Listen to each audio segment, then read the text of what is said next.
Good morning. Welcome to Inquisition Update. My name's Tom Press, your host. You're listening to LibertyRadioLive.com. Thanks for tuning in this morning. It's my pleasure to be here. This morning on Inquisition Update, we're going to take an appropriate and timely intermission from our reading and discussion of the book, The Vatican Billions by Avril Manhattan, a book in which we have learned, among many other things, that the Roman Catholic Church is, above all, the church of mammon, the church of money, and that the wealthiest order of the Roman Catholic Church is the Jesuit order, which Avril Manhattan says owns 51% of the stock of the Bank of America, and which F. Tupper Saucy, in his book, Rulers of Evil, implies that the Jesuits ultimately own the Federal Reserve Bank, to which our entire national debt is owed. This morning, my guest is Ken Bearchief of Tamaki Law, the Native American-run law firm who recently won a $166.1 million lawsuit against the Northwest Jesuit province for the sexual abuse of Native American children in Jesuit-run boarding schools and missions. By way of introduction, I'm going to read a few excerpts from a newspaper article dealing with the settlement of the case. The argument states in part, in a settlement that's being called historic, an order of the Roman Catholic priests, the Jesuit order, has agreed to pay $166.1 million to roughly 450 Native Americans who were sexually abused by priests. In the settlement, the Oregon province of the Society of Jesus, the Jesuit order, also agreed to issue written apologies to each victim and produce documentation that the religious order was aware of the abuse. According to the lawsuit, victims suffered sexual abuse at boarding schools run by the religious order in Washington, Idaho, and Montana over a period spanning the 1950s through the 1970s. The Society of Jesus, the Jesuit order, operated St. Mary's Mission and School for more than 60 years. Although the society filed bankruptcy, the richest of the rich Roman Catholic orders, the Society of Jesus, the Jesuit order, filed bankruptcy after being hit with the lawsuits. It will sell off assets to pay only $48.1 million toward the settlement, while, get this, its insurer will pay the remaining $118 million. Here to talk about this case is my special guest, Ken Bearchief of Tamaki Law. Good morning, Ken, and God bless you for coming this morning, and please inform my listeners about these Jesuit atrocities. Yes, good morning, Tom. You know, I've been in this for a little over 3 years. The abuses that occurred at the Indian missions run by the Jesuits are, you can't even fathom how long this went on and how many victims there were. You know, there were 300 that came forward in a short period of time. What happened was we filed a lawsuit against the Jesuits in October 2009, and they filed for bankruptcy protection in February of 2010, 4 months after we filed the lawsuit against them. They tried everything they could do to get a dismissal of our lawsuit. They couldn't do that. They didn't want to face our plaintiffs in open court. They filed bankruptcy protection. And then from that point on, we were kind of just like going about doing our business, doing a little advertising here and there. And then in August, the Judge Ferris, who was hearing this case in the federal bankruptcy court in Portland, Oregon, because that's where the Jesuits are headquartered, said that we had a cutoff date of November 30th to get out there and inform the public, Native American communities, about this deadline of November 30th. So we had just this 3-month period to get out there and really start communicating. And it was an education process, because the victims of childhood sexual abuse, some may remember that they were victims of abuse. Others have tried desperately to block this out, never remember it, to not think about it, to train themselves. Anytime that anything comes up like this, they turn away. They don't want to hear it. They don't want to see it. And but what we had to educate them about was, if you were a victim of childhood sexual abuse and you suffer from depression, anxiety, panic attacks, night terrors, nightmares, alcoholism, drug abuse, all of these things that are trauma traits of sexual abuse victims, if you suffer from these and you're a victim of childhood sexual abuse, you're entitled to damages, and you need to call us. And so by getting out there, and just myself in Native American, I was able to integrate into all of the tribal communities in Washington, Idaho, and Montana, and really get in there on the grassroots among those people and talk to them, let them know what I'm doing and what this is about, and then leave my cards or a flyer or whatever needed to be done. And I would start getting calls. I'd go back, and I can tell you about one incident. Was on the Colville Reservation. I was there in Omak. I had a list of about 18 people that had called. I went back to the reservation. I live on the Yakima Reservation in Yakima, Washington. And I went over to the Colville Reservation, and for a 3-day period, I was there, was interviewing victims of abuse. And this was the first time that I had a list like this of 18. And only 14 showed up. There were 4 that kind of held back. And that was pretty normal. On that first time out, people think that they can just go out and talk about it and tell what happened. But it doesn't work that way. This is a very personal experience, very traumatic. Majority have never told anyone before. And so they'll drop back and hold out for a while they build up their courage to do this. So I was interviewing these 14 people, one after the other. And then I had one in Bridgeport, Washington, as I was going home. And so I stopped there, and I saw this woman, very small, slight woman, in her mid-40s, who had been abused in the early 1970s. We started talking and kind of introducing ourselves to one another. This is the Indian way. We talk about little things as we come to know who we are and where you're from, all of that. And then we started talking, and I just said, well, just tell me what happened. And she started talking, and I could just see and feel the pain that this woman went through, being digitally penetrated by Father Morris, who was the head of the St. Mary's Indian Mission School in Omak, Washington, for a period of 1.5 years, to the point of actual rape. And it was so visceral, what she was telling me about and what she was re-experiencing and going through at that moment. It was heartbreaking. And I remember after I left, I had my daughter with me on that trip. And I got in the car. I drove about 1.5 blocks. I pulled over, and I just broke down and cried. Yeah. It was just...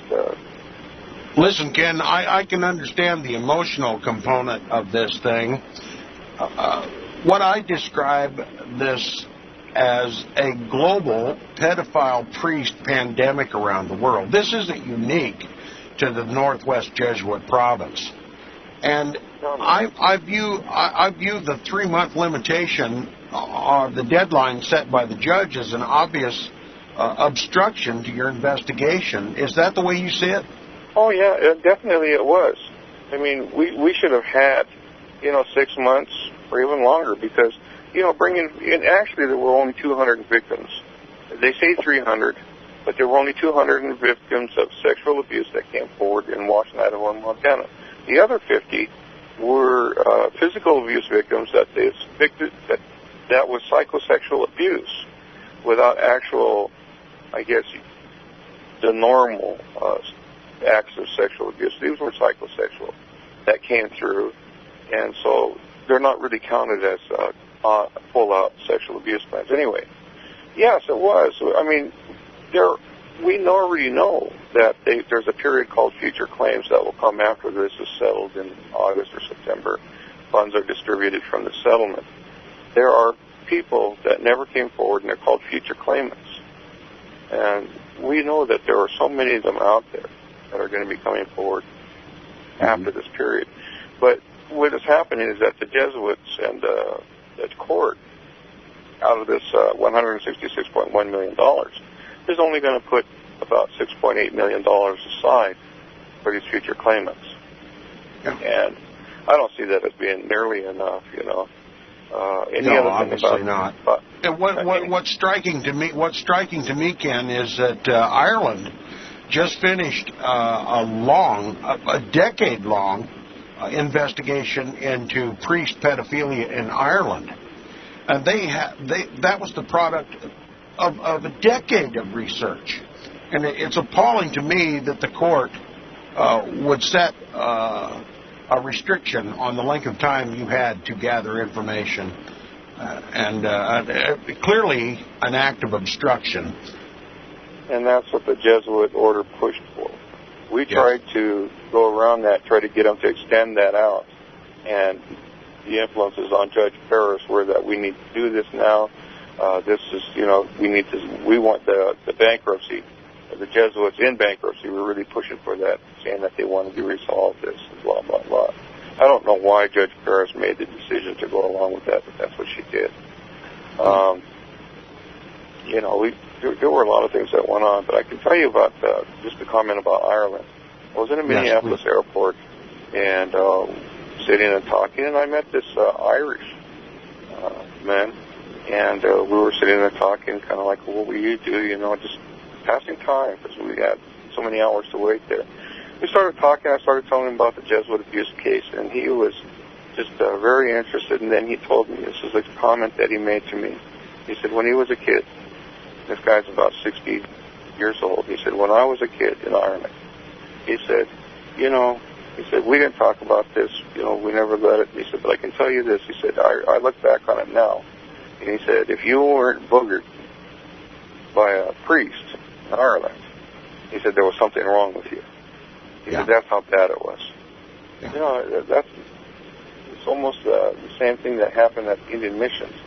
And some people find it somewhat strange that people wait until their 50s and 60s before they come forward with stories of pedophile priest abuse.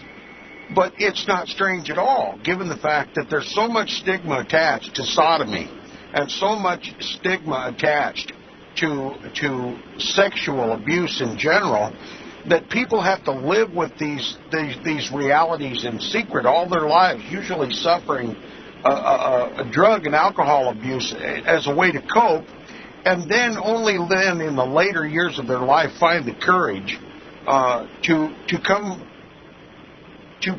come forward and tell their stories. Is this what you find in your investigations? This is true. It's absolutely true across the board. The majority of the people that finally came forward and asked to be contacted, and I went and visited with them. This is the first time, when I talked to them, it was the first time they had ever told anyone. And I can tell you this, we have one woman who was a client of ours.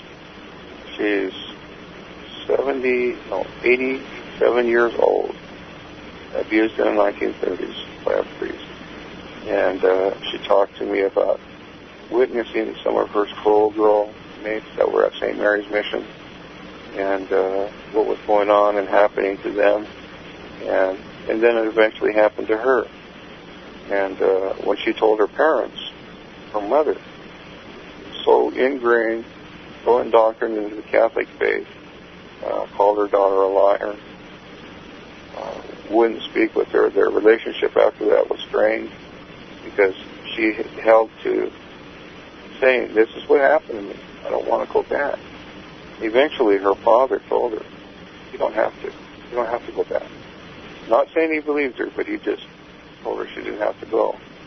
And so, you know, there's so many stories like this that people did with these children, did try to tell someone, did try to go and get help. And they were just either disbelieved, or even when they were believed, they were told, don't ever say anything, don't ever talk about this. And they would be sent back. And I was asked one time, even these grandparents that had been to this mission,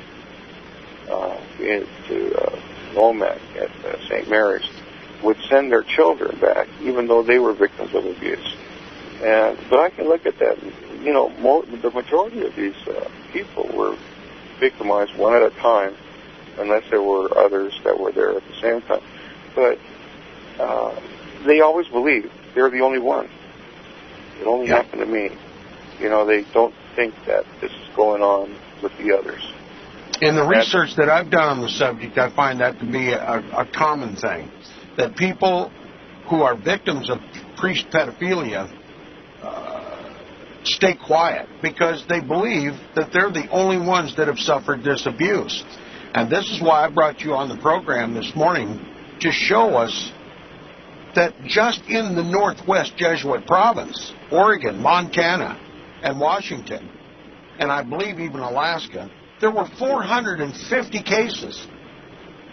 And not only that, the BBC did a documentary that disclosed that there are 4,500 open cases of priest pedophilia in the courts of this country. This is not an isolated incident. There are not just one or two victims of priest pedophilia. This is a global pandemic. It's out of control. And it's not just in the United States. It's in Ireland. It's in Germany. It's in Italy. It's in every Roman Catholic country in the world. And I think it's time for society to put a stop to it. You know, what I've discovered in my investigations is that these Jesuit Indian missions, there were 4 that operated in Washington, Idaho, and Montana. There was St. Mary's Mission in Colville Reservation. There was Sacred Heart in Idaho at DeSmet. There was St. Ignatius Mission that was located at St. Ignatius, Montana. And there was St. Paul's Mission that was in Hayes, Montana on the Grovine Indian Reservation. These 4 Indian missions, in my research going back to the 1940s, these pedophile priests, they were shifted around to each one of these mission schools and back again. And they would be at St. Mary's Mission 4 or 5 years. They would go to Sacred Heart and be there for 2 or 3 years, and then to St. Ignatius again. Yeah, that's always been the Jesuit strategy, or the Vatican strategy. When they have a pedophile priest, they simply move him from one diocese to the next to keep them out of trouble. They never put a stop to the pedophilia. No, and that created this cycle of abuse. I mean, they everywhere they went, they sexually abused children, and so all these priests were going around to all of these Indian missions, and they would abuse and abuse and abuse, and then they get sent somewhere else. And even when they got sent to a non-Indian parish, like Father Ferretti, who was a known pedophile priest, even when he went to a white community, repeated these same patterns of abuse on those little farming communities, those isolated communities, with one parish priest, and he would be the one going around to the homes, visiting with them and making friends, and all the time he's grooming these relationships with the adults while doing that, and he's grooming the children. He would come, and pay such special attention, and the family would be so pleased that, he just loves their little daughter, their little boy. They're just so special.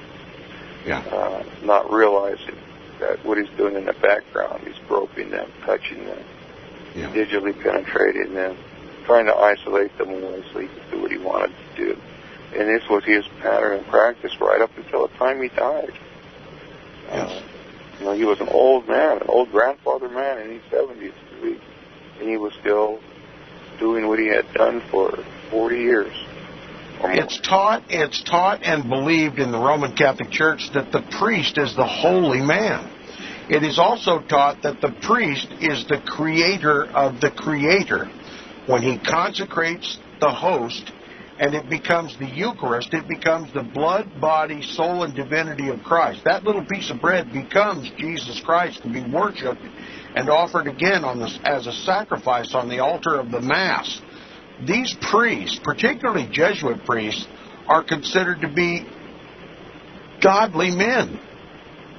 And there's also a teaching in the Roman Catholic Church that a parishioner has no more business bringing a case or a complaint against a priest than a slave has to bring a case against his slave master. That's an official teaching of the Roman Catholic Church, and we talk about these things all the time on Inquisition Update.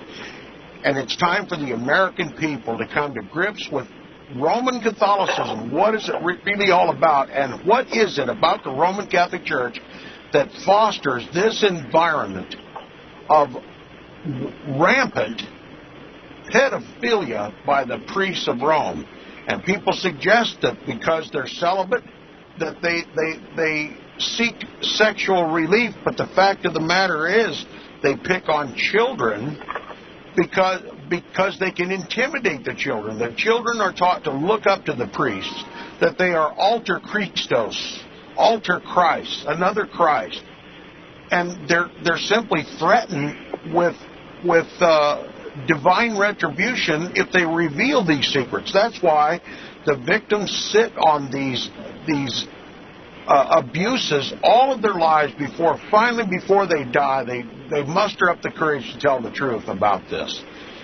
And I'm very happy that Tamaki Law Firm has taken the case. I'm particularly happy that Tamaki Law Firm is a Native American organization fighting for justice for Native Americans who have always been regarded by the Roman Catholic Church as less than human. And this needs to stop. Tom, I can tell you this, these Jesuit priests on these reservations, you take children 5 and 6 years old, you take them away to these Indian missions, and during the 1940s, 50s, and even in the early 60s, this was mandated by law. Of course, they had to go to school. But in many of these Indian reservations, they're very rural communities, far outlying home sites, and they didn't have a regular bus that came out to these schools. So for that reason, they were forced to go to an Indian mission. Now, the Colville Reservation had an Indian mission, which was St. Mary's. The Coeur d'Alene and Lapwai reservations had another mission, and it was a Jesuit mission, Sacred Heart. The same was true on the Flathead Reservation with the St. Ignatius Church and School, and the same thing on the Fort Belknap Indian community that had St. Paul's. They had children that they were there, they were captive, vulnerable children. And at these ages of 5, 6, 7 years old, and they're coming there, they're staying there year-round. Many of them were year-round. They didn't even go home in the summers. And we're coming they're up indoctrinated.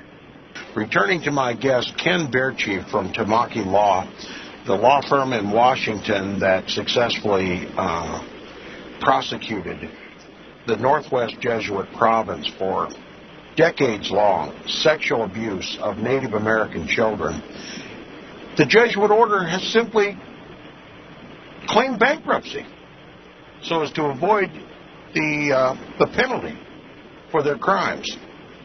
And to add insult to injury, in complete indifference to the plight of the victims of this Northwest Jesuit province, Jesuit Father Patrick J. Conroy, S.J., has become the new chaplain and spiritual counselor to the members of the United States House of Representatives. Patrick J. Conroy, S.J., is a member of this notorious Northwest Jesuit province. Now, the House of Representatives of the U.S. government is being counseled by a Jesuit priest of this very same Northwest Jesuit province. Has the United States become Sodom and Gomorrah? Back to my guest, Ken Bearchief from Tamaki Law. Yeah, just about this conroy that was appointed to be the clergy advisor to the Congress, we were contacted, and we made a comment that no priest from the Jesuit order should be in that position. Their history of sexual abuse, these cases that were filed only goes up to the mid-60s against the Northwest Jesuit order. Do we believe that sexual abuse stopped in 1974 when this mission closed down, or these other missions? The only mission school that's still in operation that was run by the Jesuits is the St. Paul's mission on the Fort Belknap Indian Reservation. It's still going. Yep. And but the churches at these sites are still in operation. The thing of it is that we don't believe that sexual abuse ever stopped. The other shoe is going to fall. As these children of abuse in the 1980s, 1990s, and 2000, as they grow and mature and get to a point in life where they are going to cognitively begin to deal with what happened to them, and are going to be trying to come forward then. So this victimization, it never stops. We know that. In fact, I went to South Dakota about a year ago, and I started, because there were two Jesuit schools there, one at St. Francis on the Rosebud Indian Reservation in South Dakota. The other was on the Pine Ridge Reservation, and that was Holy Rosary. What we got down there and found out was that these things had been coming out for the past 5 or 6 years, and there were a limited success in networking among the Indian people to bring out the claimants. So I went down there, and I spent 3 weeks. And during that time, I came home with 46 new claimants that we represent in South Dakota now, not only against the Jesuits, but against the diocese who own some of these mission schools down there, right, as well as the Oblate Society. And it's the same history, exactly identical same history to what happened here in the Northwest, the same sexual abuses of children, the same violence, physical violence, torture of young children. I've talked to so many victims of abuse, and even the worst sexual abuse that can be committed upon a child for years and years, what they're angry about, not only the sexual, but they're so angry because they have these scars over their eyebrows, broken noses, split lips, broken arms and legs, scars on their backs, or whatever from whippings. Signs of intimidation? Is that the way you see it, That's Ken? exactly what it was. It was right. Physical abuse on a level that is unimaginable. And these things were regarded as routine punishment. Yeah. Oh, they're just being punished, But when you're whipped so badly that you have scars, lifelong scars on your back, when your ribs are being broken from being kicked by a priest. There's even a couple of victims that had been kicked in the scrotum so hard, they said that their scrotums were like the size of oranges. Couldn't walk, for a period of time, and there was such agony. They were never given medical treatment. None of these children were ever taken to the hospitals or to doctors, because that would expose them for what was happening. Never received medical treatment, except by maybe a nurse or somebody that was on staff at the Indian missions, and that's as far as it went. These two men that I'm aware of that had this happen to them never had children, and they know. They look back and they know that that's what happened to them. These priests are not priests; they're hardened criminals. They are. Why are they not in penitentiaries? That was every single victim that I have ever talked to that came forward, the first thing that they wanted to know is, can we put them in jail? Are they going to be charged? And I would have to tell them we can't. The statute of limitations is long expired. this is the only form of justice we can get for you, is to sue them and to make them pay you for the abuses that they committed on you. This is how important it is for victims of priest pedophilia to come forward, to put all their fears aside, and to help society correct this matter. They've placed statutes of limitations on criminal prosecution of these priests, which protects the priests from timid claimants. This is something that... And obviously the Vatican's not doing anything to correct this matter, other than just make platitudes and continue to move these priests around. It's time for criminal prosecution, and that means the complainants have to come forward. There should be no statute of limitations for criminal prosecution of pedophiles, of child molesters, of child rapists. There should be no statute of limitations. In fact, there was a legislation that was introduced into Washington here a few months ago, and it failed. It failed to pass. They have an 18-year age limit on coming forward with a 3-year extended period for, statute of limitations for discovery, that discovery period. And it's so narrow, so limited. None of these children, unless they're caught in the act, unless they're suspected of child sexual abuse and somebody that's an adult looks into it and finds out about it, then it's reported. But very rarely, ever, does a victim of child sexual abuse ever go and tell anyone. Yeah. They're told, don't you ever tell your mother. I can harm your mother. I can harm your father. That's right. And a priest telling a young child that if you ever say anything, you'll commit a mortal sin and you will burn in hell.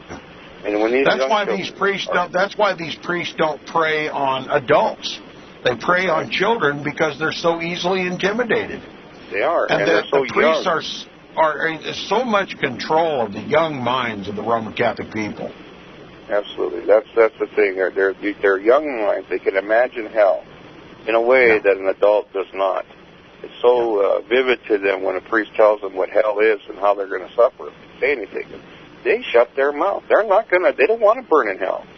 Little children can picture that, and it's a fear. That's a nightmare. And they don't want to have to suffer that. And that's what the priests used on them. It was not only their status as the priest, as the big man, as the all-powerful, the voice of God, the messenger. Yeah. Right. No one ever dared. These children never dared to say anything. And when they did, like I said before, they were disbelieved. Or even if they heard what they said and knew it to be true, in the 1940s, 50s, and 60s, what could you say against a priest? You wouldn't dare. Yeah. Not Indian people. During those days, there was a great deal of prejudice and discrimination. Indian people were very poor, and so they had no power against a white man, much less the priest in the community, and who enjoyed such high status. But this isn't about sexual abuse isn't about sexual gratification. It's not about sex at all. It's about power and control. Right. And no parent ever sends their child away to an Indian mission to be sexually abused. They send them there to these schools to be educated, to be cared for, to be fed. And for the very reasons that I said a moment ago about the poverty levels and the isolation of things, and they had to go to school. That's why they sent them there. That's not what happened, And it's even in these communities today, there's a great deal of pain. But what came with this cycle of this abuse that went on in these Indian missions has become a cycle of abuse in Indian communities to this day, where there's childhood sexual abuse, there's violence, divorce, domestic violence, and it's just a cycle of abuse that came into and the resulting alcoholism, drug abuse, the trying to escape from feelings or memories and everything else that goes with all of this, to self-medicate from your depression and anxiety.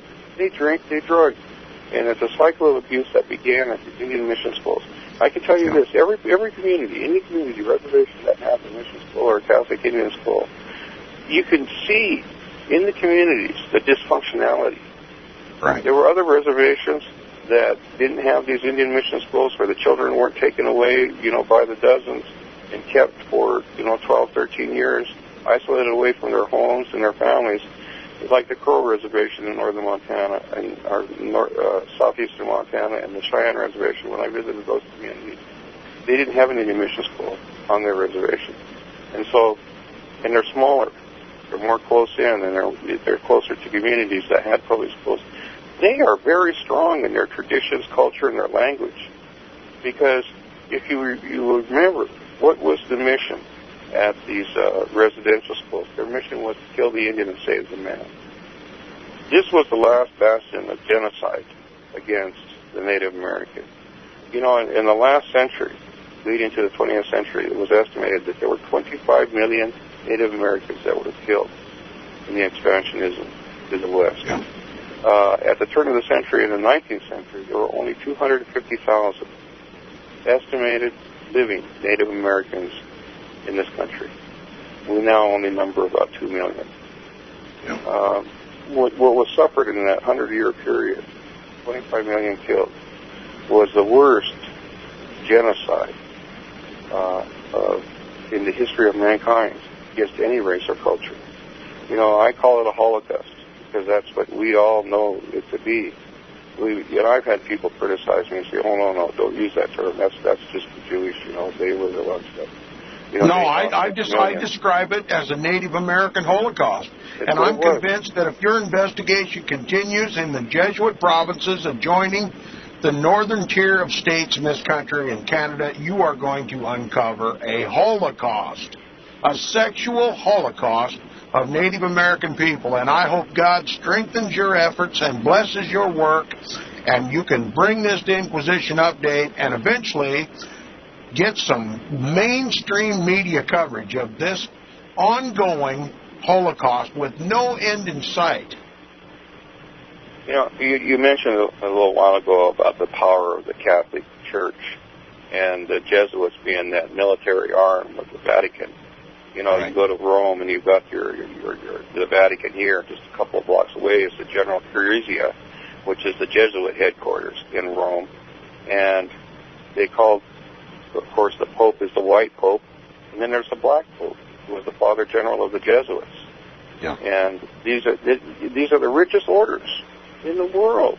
They control so much wealth. They control countries. Here, in my investigations, I talked to you once about going to South Dakota, and I started investigating down there. That was in January of last year, 2010. While I was there, I put up some flowers, I put up some flyers, I put up some ads. I started networking in the Indian communities and traveling around to the reservations there. And in March, as a result of my presence there, Steve Smith, who was the attorney for the Sioux Falls Diocese, wrote an amendment to the South Dakota State Statute 261025 was the law for childhood sexual abuse. And in that law, there was no age limit. There was a 3-year statute of limitations from the time of discovery to 3 years to file a claim for childhood sexual abuse. That was the law. And you could hold the diocese accountable. You could hold the school accountable if it was a teacher, some employer accountable if it was one of their people. There was no limits on that. He amended the statute to say that 40 years, age 40 was a cutoff date for coming forward. No monetary damages, and you could only hold the perpetrator of abuse accountable and no one else. No other state has that limitation. And this was just a step back in time. And this was South Dakota? South Dakota. And this law that was presented in March, it was presented on March 4th to the legislature. It passed on March 8th. It then went to the governor for his signature, and he signed it into law on March 29th. It was a 3-week period. It was just rushed right through. I called it the Midnight Express of going through the legislature to the Senate to the governor of South Dakota, who was Mike Brown, and he signed it into law. It became effective July 1st, 2010. Now, the amazing thing about this, the truly harmful thing, I mean, not only the law, the cutoff period, with that law, that 40 years of age virtually cuts off all of the victims of childhood sexual abuse that went to the Indian mission schools in South Dakota because they're all over 40 years of age, the majority of them. And so this law just eliminated the victims' rights to justice in South Dakota. That Steve Smith is the attorney for the diocese who did that, along with Senators Garnos and 2 congressmen, Junke and Dedrick, all Catholics. Yep. You know, that came forward and put this through and pushed it through the House. That's the error. That is the error of having Roman. That is the error of having Roman Catholics in government. In England, in Protestant England, Catholics were forbidden to hold public office for these very reasons. And the error of the United States is to allow Catholicism to continue uncontrolled and unmonitored. There's a built-in safety net that people suffering the sexual abuse of Roman Catholic priests wait to the later years in life to come forward with these horrific stories of priest pedophilia. And the legislation of, did you say North Dakota or South Dakota? South Dakota. South Dakota is passing legislation to limit the liability of Roman Catholic priests and priest pedophilia. It's a crime, and we all know that the wheels of government turn extremely slowly, except when they're protecting the rights of these Roman Catholic priests and they're taking away the rights of the American people. Roman Catholicism controls the government, controls the courts, and we've got to put a stop to it, and the only way we can put a stop to it is to take this filthy, disgusting story out from under the covers and give it the shining light of the sun of exposure and put this in the public discourse. The American people cannot continue to be so pious as to allow this atrocity to continue in this country. God is a righteous God, and He will hold us to account for how we handle or don't handle this pedophile priest pandemic, not only in this country, but the rest of the world. It's an outrage, and God is not going to continue to postpone His judgment. You know, I'd like to tell you something. You know, in my investigations into the Jesuit order and uncovering these priests who were guilty of committing sexual abuse on children, what I discovered is that in the late 1950s, that Cardinal Spellman, this is the cardinal that officiated at JFK's funeral, the most powerful clergy at that time in the United States. That's right. The American Pope, he was called. Yes, that's what he was. And he went to St. Ignatius Mission in St. Ignatius, Montana, and he abused children, sexually abused children. This is now becoming, you know, I reported this, I've talked to networking in with other priests, other lawyers in California and in South Dakota, and we're discovering that wherever he went, he committed these abuses on children. And these were all long known about, but no one ever publishes anything about Cardinal Spellman. Right. Not the officiator of JFK's funeral, the most powerful cardinal in the United States in his era. You know, a pedophile? Yes. That's exactly what he was. All right, this little boy, he passed away. He was a grown man in his early 60s, but mid-60s, but he passed away. But he gave us his account about Cardinal Spellman. And he was a little altar boy that was always around the Jesuit residents. They kept him around. This little guy could speak Latin like a Roman. He understood it. He could speak it, and they would call him, and they would tell him things in Latin. He would do it. I mean, he was like a little sponge, and he just absorbed this. But he also was a witness to sexual abuse and physical violence on the Indian kids that were there. He was even though he was favored by these priests, he was terrified of them. And then, by the time he reached the age of 8, they were sexually abusing him, sodomizing him. But when Cardinal Spellman was there, he was there in the Jesuit residence. He was there when Mother Finbar, who was the nun, the Mother Superior there at St. Ignatius, came and told Cardinal Spellman, any boy or girl of your choosing, I'll bring him to you. Yeah. You know, they all knew what was going on. They were all part of it. The police department knew about it too. Yeah, there was, you know, not only the Jesuit priests who were abusing these children, but the nuns too. At St. Ignatius, Montana, at St. Labray, at these Indian missions in South Dakota, at St. Mary's in Omak, wherever they had these Jesuit priests, then they had a nun order there. These women were so capable of not only physical violence on young children, but of sexual abuse themselves. You know, there's no limit to what went on at these residential schools. Yeah. It was like it was open house for pedophilia. It was just, and you know, and these children will talk about, these are grown people now, but when they were children, they talk about what they witnessed and what they saw. And someone would come in, like this woman named Sister Catherine, who was a Native American that went to St. Ignatius. And she was a good woman. She cared and loved these children. And they started going to her for comfort. And maybe these priests thought these kids are going to start telling them what's going on. They got rid of her. The same thing with a decent priest who would be sent into the community at these residential schools. If he was a good man, if he was not a pedophile, they didn't want him there. They only wanted people there that would either go along with what was being done, or they were part of it. Yep. And that was the atmosphere of these Indian mission schools. The predatory level was across the board. You know, it was unbelievable. These were pedophile paradises, and captive young Indian children with nowhere to go. Many of them were there year round. I can tell you about this one woman who came to me and told me that from the age of 8, when Father Moore started sexually abusing her, until the age of 13 when she left the mission. You know, lifelong, no self-worth, no self-esteem, depression, anxiety, sexual dysfunction, relationship issues.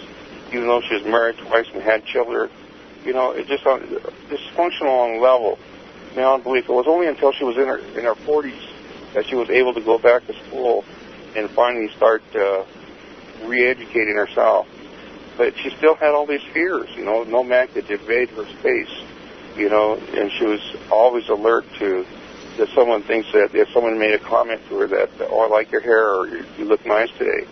Just recoil in fear because, you know, this is anything involving a man, you know, would be just so intimidating to her. She didn't want to be noticed. She didn't want to be admired or even thought of in a nice way because that would trigger sexual abuse. Yeah. And, you know, it messed up so many people for decades of their life. And here they are. We're coming up on... Ken, we're coming up on the end of the broadcast. I'd like to make a comment or two. Yes, please. The Bible tells us what the cause of this is. The Roman Catholic Church is not only the church of mammon, it is the church of idolatry. They have an unnatural affection for idols, and therefore God sends them a divine recompense, an unnatural affection for like sex. And if you want to read about it in God's holy book, open your Bible to Romans chapter 1 and see the root cause of sodomy and pedophilia in this country in God's holy book. Thanks for coming. Ken Bear, Chief, Tamaki Law. I'll be in touch with you on the phone. We'll continue our discussions tomorrow on Inquisition Update. Thanks for listening. Thank you.